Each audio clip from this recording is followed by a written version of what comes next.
Olá, professor. Meu nome é Mário. Eu vou estar respondendo a prova. Bem, questão 1. Um desenvolvedor precisa atualizar uma página web escrita em HTML4 para a versão atual do HTML. Considerando a existência dos elementos semânticos, indique no código da página, no final da prova, quais mudanças deverão ser feitas e indicar o número da linha e a mudança, justificando a necessidade de cada alteração. Bem, na linha 10 e 12 é aberto uma div para inserir imagens, certo? Aqui na nossa 10 e 12, sendo que no HTML5, né, por uma questão semântica, é utilizado a tag figure, certo? Para que, por questão de acessibilidade, né, melhorar a visibilidade, seria utilizado a tag figure. Nas linhas 13 e 84, essas divs elas seriam substituídas pela main, né? A gente for ver aqui 13 e onde ela fecha aqui é na 84, isso daí seria substituído pela tag main, pois se trata do conteúdo principal da página, né? Então, como o HTML5 tem toda uma questão de semântica, seria utilizado essa tag main. As divs que estão entre as linhas 14 e 29, né? As divs que estão exatamente na linha 14 e a outra na linha 29, né? Que está fechando, elas seriam substituídas por um reader, pois se trata do conteúdo que está no topo da página, e o HTML toda essa questão de semântica. Então, para organizar melhor o site, né? Esse reader seria colocado aí na linha 14 e onde ela estiver fechando, que é em qual? Cadê? 29, certo? Seria o reader da página, trata do topo. E as divs nas linhas 20 e 25 seriam substituídas por uma figure, pois trata de imagem, né? Então, aqui na 20 e 25 seria substituído por uma figure, né? Essas divs aqui. Esse P, esse parágrafo que ele está adicionando aqui uma, uma descrição, né, de imagem. E para descrição de imagem no HTML5 nós utilizamos a tag figCapture, né? Então, pois trata da legenda de uma figura. Nas linhas 30 e 58, né, nós temos divs e elas seriam substituídas por uma section, porque a forma que o HTML5 ele trata essa divisão, né, não como uma div, mas como uma section, pois está se tratando aqui de uma seção, informações estão sendo mostradas ali.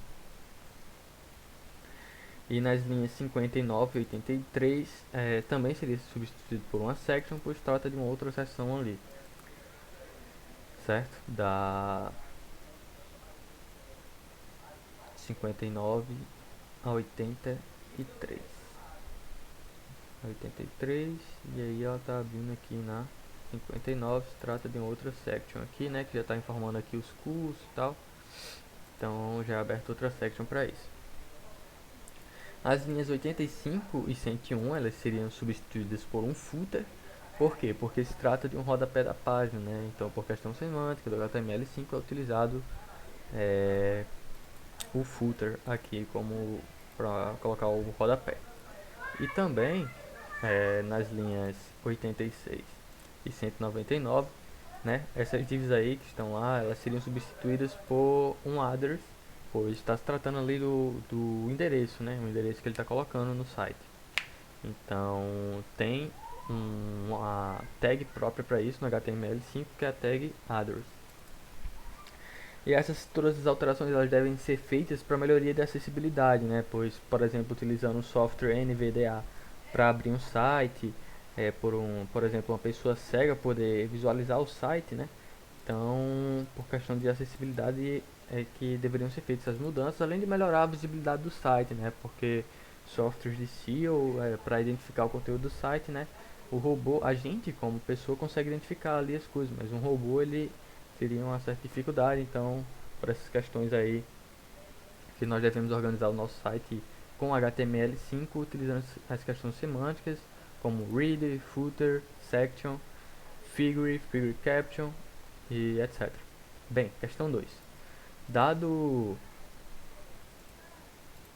o seguinte trecho de HTML5, escreva o código CSS para as classes presentes no documento de forma que a página seja representada conforme a imagem. A imagem que foi mostrada aqui é essa, certo? E o CSS é esse. Eu coloquei um border aqui de uma altura máxima de 752 pixels e uma largura máxima de 574 pixels. Talvez eu tenha falado invertido, eu não me lembro muito bem o significado, mas enfim. Criei aqui uma classe container, que ele vai colocar aqui o display block, certo? Para ser o bloco lá, ele vai definir a minha figura ali como... A minha figura não, né? Aquilo que eu estou expressando como uma figura, entre aspas, figura.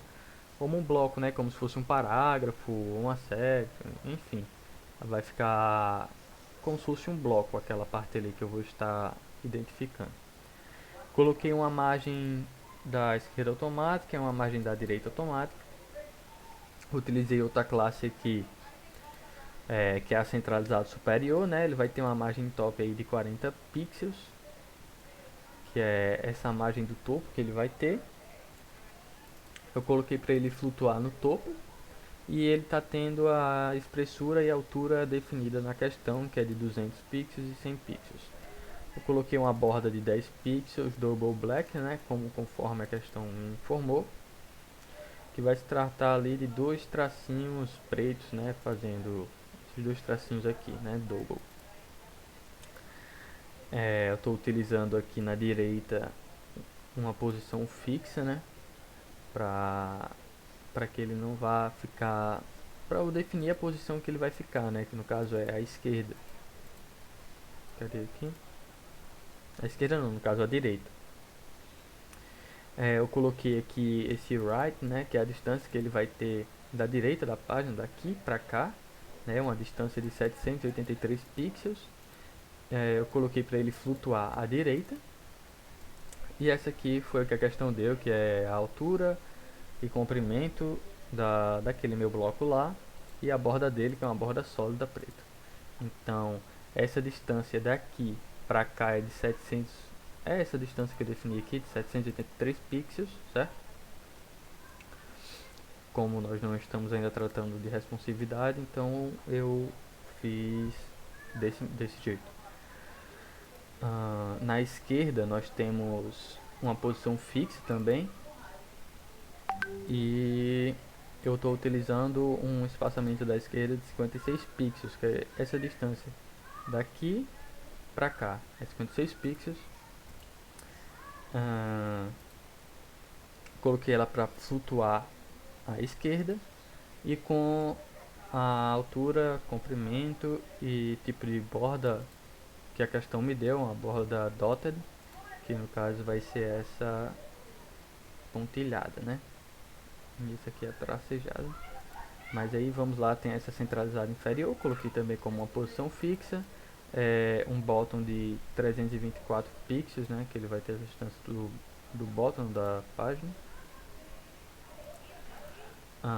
Coloquei esse left de 274 pixels, né, que é a distância que ele vai ter daqui para cá.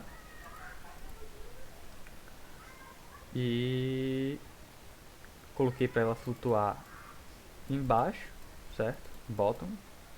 E aqui nós temos as configurações, né, as definições, que é a questão dos deus de comprimento, largura e o tipo de borda e a cor, certo? Então aqui nós temos a figura que ficou conforme aqui a figura mostrada, certo?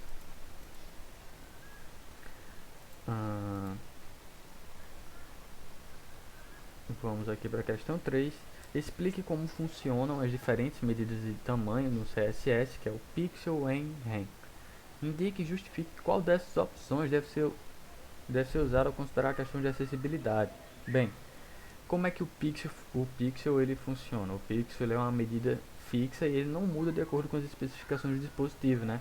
é uma medida indicada para quando conhecemos perfeitamente as características físicas e as configurações das mídias onde serão exibidos os nossos projetos.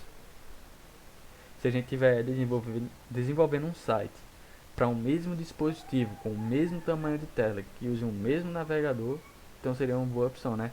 Mas aí a gente sabe que isso não acontece na prática, porque se a gente está desenvolvendo um site, a gente quer que ele seja acessado por diferentes dispositivos, diferentes tamanhos de tela e etc. Então, por questão de acessibilidade, não seria indicado o uso do pixel, né? Como funciona o WEN? Bem, o WEN ele é uma medida relativa. Então, são as que normalmente não estamos habituados, né? Mas são medidas calculadas tendo como base outra unidade de medida definida. Então, o uso dela é mais apropriado para poder fazer ajuste em diferentes dispositivos para garantir um layout consistente e fluido em diversas mídias. Mas como funciona o tal do WEN? Bem, essa unidade ela muda para os elementos filhos de acordo com o tamanho da font size, né? Do elemento pi. Então, vamos lá, digamos que a gente tem esse HTML aqui, em CSS, né?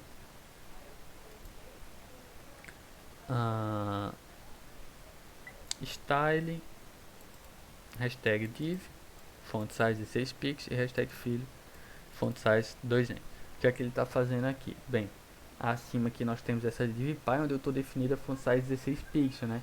E dentro dessa div, nós temos uma única div filho aqui.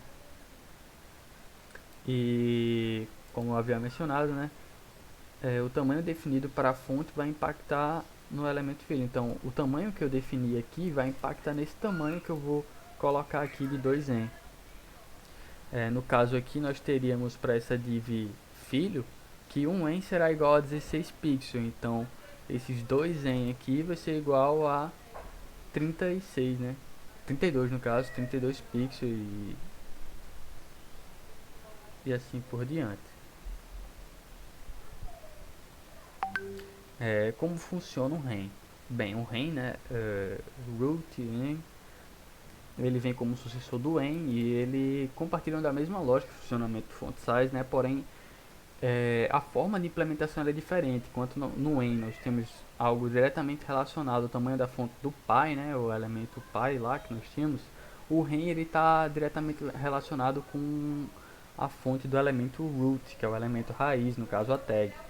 O fato é de que o REN ele se relaciona com o elemento raiz e ele resolve o problema que se tem com as diversas divs, né, que são os elementos aninhados. Então, uma vez que não haverá essa herança de tamanhos, então é necessário não vai ser necessário, no caso, realizar os cálculos, né, como seria necessário se nós utilizássemos o WEN. Então, exemplificando, nós sabemos que essa tag é a tag raiz de todo HTML, né? Quer dizer, nós sabemos que a tag HTML é a tag raiz de todo documento HTML.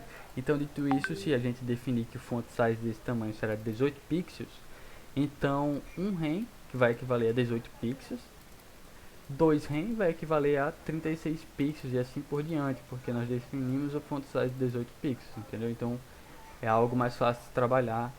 Então, eu acredito que a questão ela pediu para indicar o mais indicado aqui.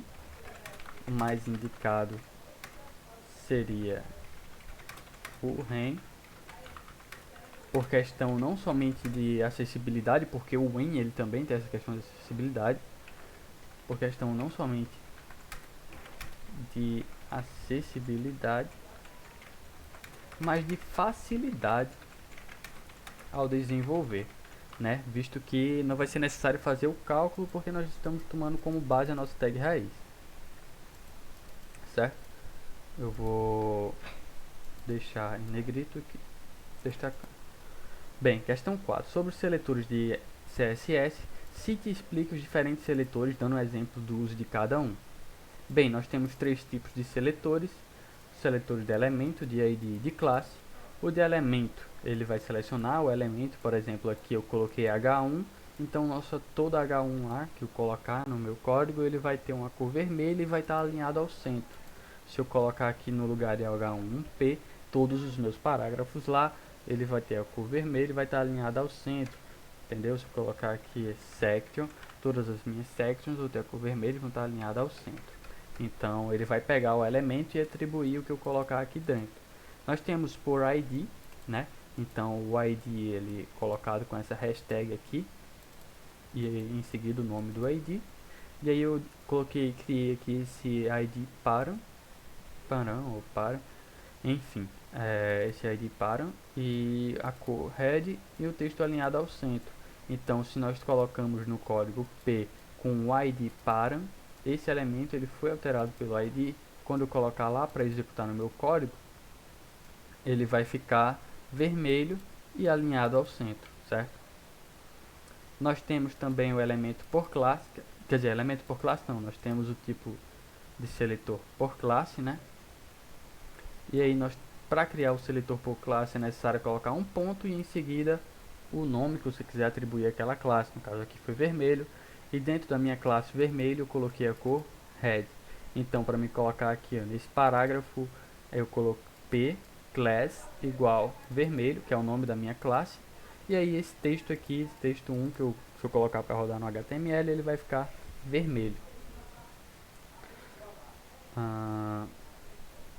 2, né? Explique a funcionalidade dos operadores espaço, vírgula, mais, menor que ou maior. Acho que é maior que isso aqui, ou menor que. E útil, né? O seletor espaço, por exemplo, section espaço P, ele vai fazer com que todo P, que é descendente da section, seja selecionado, certo?